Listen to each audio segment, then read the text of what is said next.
हर Indian Muslim कह रहे हैं कि पाकिस्तानी अपनी फिक्र करे, हमारी फिक्र ना करे।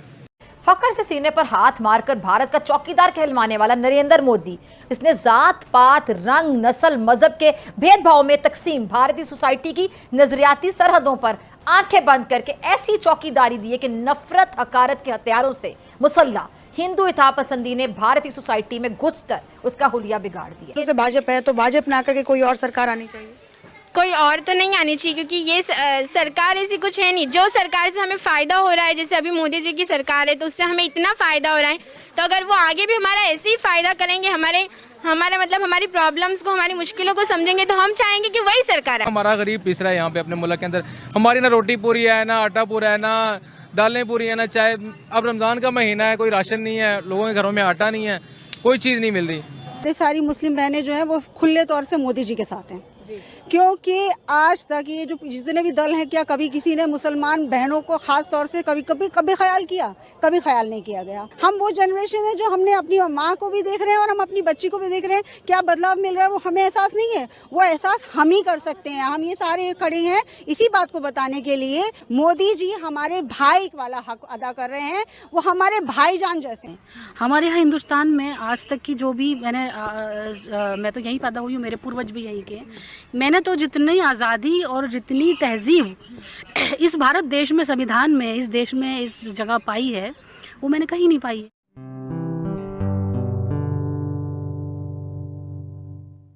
नमस्ते दोस्तों, जय हिंद। निक न्यूज़ भारत की रिएक्शन वीडियो में आप सभी का स्वागत है। दोस्तों, जैसा कि आपने शुरुआत की वीडियो में देखा, किस तरह से भारत के मुसलमान फिजा खान का पर्दाफाश कर रहे हैं। ये फिजा खान भारत के मुसलमानों को लेकर बहुत ही ज़्यादा प्रोपोगंडा करती है, भारत के खिलाफ, भारत के मिनिस्टर को गाली देती है, भारत के पीएम को गाली देती है, भारत को गाली देती है। ये सिर्फ उनका सहारा लेती है दोस्तों। लेकिन भारत के जो मुसलमान हैं वो पाकिस्तान के मुसलमान से ज़्यादा सुखी से रह रहे हैं, ज़्यादा सुकून से रह रहे हैं भारत में, और उनको हर तरह की लिबर्टी है। लेकिन पाकिस्तान के मुसलमान को पाकिस्तान में कोई लिबर्टी नहीं है, क्योंकि पाकिस्तान में खाने के लिए कुछ नहीं है, सब भूखे मरते हैं। भिखारी देश है, IMF और वर्ल्ड बैंक से भीख मांगते हैं, और दोस्तों अपने उम्मा मुल्क इस्लामिक मुल्क से भी भीख मांगते हैं। उन्होंने आजकल इन्हें भाव देना बंद कर दिया है। अगर इनको भीख ना मिले तो इनका पाकिस्तान ही ना चले। और दोस्तों ये बात करते हैं भारत की, और दोस्तों ये अपनी ही वीडियो में कह रहे हैं कि इनको खाने को रोटी नसीब नहीं है, चावल दाल आटा नहीं है पाकिस्तान में, भीख मांगते हैं IMF से, तब इनका पाकिस्तान चलता है। ये मैं नहीं कह रहा, इसी वीडियो में आप आगे की वीडियो में देख लीजिएगा। और दोस्तों अब चलते हैं आगे की वीडियो की तरफ, देखते हैं पाकिस्तानी रिएक्शन। धन्यवाद। अब क्या करती? मैं एजुकेशन स्टडी कर रही हूँ। स्टडी कर रही हैं, कौन सी क्लास में? 10th standard. 10th में आप पढ़ती हैं, तो कैसी पढ़ाई लिखाई है यहाँ पे? सरकारी में पढ़ती है, प्राइवेट में?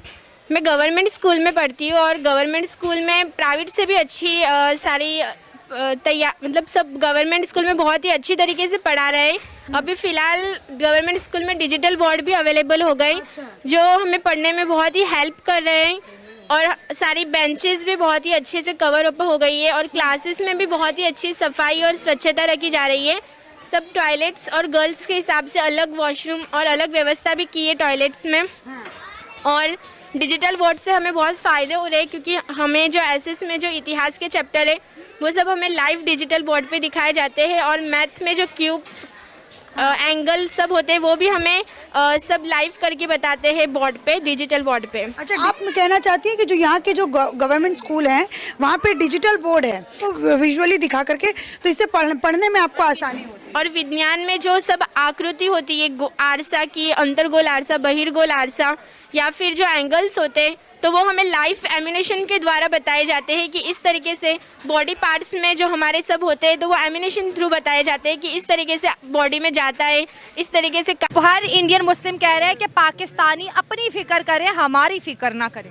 तो पहली बात तो ये कि राइटली है यार, देखो ना, पाकिस्तान के साथ इंडिया का कंपेयर है ही नहीं भाई। इंडिया बहुत आगे हमसे है, ठीक है। और रूल्स की बात की जाए तो भाई वीगो डाला आते हुए हमारे पास देर नहीं लगती, और हमें बोलने की आज़ादी भी बहुत ही कम है, ठीक है। अगर शहबाज शरीफ उनके बारे में कहते हैं कि मतलब हमारे इंडिया के अंदर मुसलमान सेफ नहीं है, तो आई थिंक कि यार हम सेफ नहीं है यहाँ पे। वो अपनी जगह बहुत ही अच्छे हैं, और हमसे काफ़ी आगे भी हैं वो, टेक्नोलॉजी के हिसाब से लगा लो, सेफ्टी के हिसाब से लगा लो, रूल्स के हिसाब से हमारा उनके साथ कोई कंपेयर नहीं है भाई। उनको बजाय पढ़ने के उनको जो है भटकाया जा रहा है, सब मुस्लिम्स को भटकाया जा रहा है ये सोचकर कि हमारे हिजाब पर हाथ डाल रहे हैं। हमारे यहाँ हिंदुस्तान में आज तक की जो भी मैं तो यहीं पैदा हुई हूँ, मेरे पूर्वज भी यहीं के, मैंने तो जितनी आज़ादी और जितनी तहजीब इस भारत देश में, संविधान में, इस देश में इस जगह पाई है वो मैंने कहीं नहीं पाई है। चाहते हैं तो क्या आपको लगता है कि जो तौरिक रज़ा है वो निहारते नहीं है? अगर निहारने वाली बात है तो उन्होंने बीजेपी आरएसएस वालों ने कब कहाँ पर ये बोला है कि आप पर्दा ना करें? कहाँ पर, किस जगह लिखा हुआ है कि पर्दा नहीं करें, आप पर्दा करके शामिल ना हो, कॉलेज में ना जाएं, फंक्शंस में जाएं, प्रोग्रामों में नहीं जाएं? कहाँ मना किया हुआ है? इतने प्रोग्राम अभी अटेंड हो रहे हैं, कहाँ पर बुरखे वाली औरतें नहीं हैं? कहाँ बीजेपी ने उनको हटा दिया कि आप बुरखा उतार के आएँ? कहीं नहीं हटाया है। कहाँ आरएसएस ने हटाया है उनको? कहीं भी नहीं हटाया है। कुछ ना कुछ किसी न किसी बहाने से जो मुस्लिम्स के हमदर्द बनते हैं, एक्चुअली में वो हमदर्द नहीं है। जब किसी घर में आग लगती है लोग उसमें तेल डालते हैं ताकि आग भड़क जाए। कुछ तेल डालने का काम करते हैं, कुछ सेकने का काम करते हैं। बीजेपी जो आजकल काफ़ी टाइम जब से बीजेपी है, जो कुछ अच्छा मुस्लिम लोगों के लिए कर रही है तो वो दूसरे लोगों ने नहीं किया है तो उनको हजम नहीं हो रहा है। जब 18 से 21 साल की उम्र बीजेपी ने की तो बहुत सारे लोगों को हजम नहीं हुई कि हम तो 15 में ही कर देते। देखें, सबसे पहले तो मैं ये कहना चाहूँगा कि शहबाज शरीफ को सबसे पहले अपने जो पाकिस्तान है उसकी हमारी ना इकोनॉमी स्टेबल है, IMF से जो है अभी हम खुद लोन ले रहे हैं, ठीक है, और किस लेवल तक अब हम पहुँच चुके हैं आप देख सकते हैं कि पिछले दिनों हम बैंकरप्ट होने जा रहे थे, ये सूरत हाल थी। तो अपना घर छोड़ के दूसरों के घर में झांकना ये गलत बात है, ठीक है। उसके बाद जो इंडिया की हुकूमत है वो देखें इस टाइम उनकी इकोनॉमी कहाँ पे है, इस टाइम वो टेक्नोलॉजी में किस लेवल पे पहुँच चुके हैं, ठीक है। उसके बाद हाँ तकरीबन कुछ चीज़ें हैं जो हमारा मीडिया, या अक्सर ऐसा होता है कि हमारी कुछ बुरी चीज़ें होती हैं जो कोई एक वीक पॉइंट मिल जाता है इंडिया के मीडिया को, तो वो उसको आगे रिप्रेजेंट ऐसे करता है पूरे इंडिया के अंदर के जी पाकिस्तानी बहुत बुरे हैं। इसी तरह कुछ ना कुछ पॉइंट्स मुसलमानों की कुछ मिसअंडरस्टैंडिंग हो जाती हैं हिंदुओं के साथ, क्योंकि वहाँ पे देखें तकरीबन 25 करोड़ की आबादी मुसलमानों की, ठीक है। दूसरी तरफ तकरीबन 1.5 करोड़ है जिनमें से 25 करोड़ मुसलमान हैं। तो कुछ ना कुछ किसी की ना किसी बात पे मुखालफत या फिरकावारी डाउन होते हैं, ऑब्वियसली बातें होते हैं, हाँ। ठीक है ना। तो मैं अब पर्सनली मेरी ये राय है कि हमें सबसे पहले अपने देखें, हमारा गरीब पिस रहा है यहाँ पे अपने मुल्क के अंदर, हमारी ना रोटी पूरी है, ना आटा पूरा है, ना दालें पूरी है, ना चाय। अब रमज़ान का महीना है, कोई राशन नहीं है, लोगों के घरों में आटा नहीं है, कोई चीज़ नहीं मिल रही।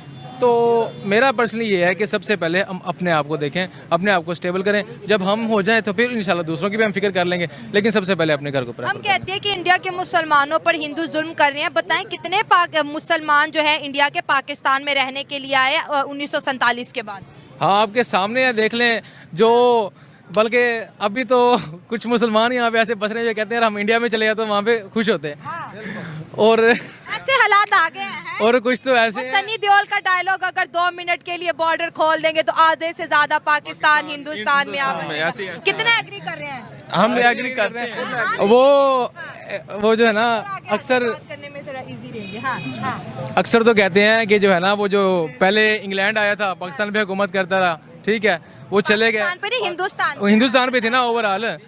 तो पाकिस्तानी अब ये प्रेफर करते हैं कि शायद गोरियां आ जाएंगी, चलो दोबारा से हमारा मुल्क चलो स्टेबल नहीं हो रहा, चलो गोरियों को देखने का मौका मिल जाएगा ना, यहाँ से देखने के लिए स्पेशल हो रहा है माशाल्लाह से बेड़ा गर्क अच्छे तरीके से माशाल्लाह बेड़ा गर्क हो रहा है। इंडिया के मुसलमानों को देखो, अगर पाकिस्तान के मुसलमानों को देखे तो बेहतर जिंदगी कौन गुजार है आपके नजरिए से? वो वही गुजार रहे हैं। वो कैसे गुजार रहे हैं? से वो ज्यादा बेहतर है, वो आजाद है, काफी आजाद है। हम आजाद नहीं है, आजाद पाकिस्तान में नहीं, ये आजादी वाला में हम गुलाम बन गए हैं, गुलाम बन गए ना। ज़ाहिरी तौर पे हम गुलाम हैं, लेकिन वैसे हमें कहा जाता है ये आज़ाद हैं, आज़ाद नहीं है हम। वुमेन सेफ्टी को लेकर के कितना कुछ इम्प्रूवमेंट और कितना कुछ काम हुआ है। हमें आज तक कभी डर नहीं लगा घर से बाहर निकलते हुए, नो मैटर घर का रात का क्या टाइम हो रहा है, ना ही कुछ पहनते हुए। सो हमें ये ख्याल ही नहीं आया है कि इस पे कुछ वर्क भी किया जा सकता है, यानी कि ऑलरेडी इतना इम्प्रूव्ड स्टेटस है सेफ्टी का। अभी कुछ ही समय बाद आपके गुजरात पे इलेक्शन होने हैं, तो क्या लग रहा है इस बार किसकी सरकार बनेगी आपके गुजरात में? आप हमेशा के लिए, जब तक मोदी जी है तब तक बीजेपी जीतेगा। ऐसी ही लेटेस्ट वीडियो देखने के लिए निक न्यूज़ भारत को सब्सक्राइब करें, लाइक और शेयर करना ना भूलें।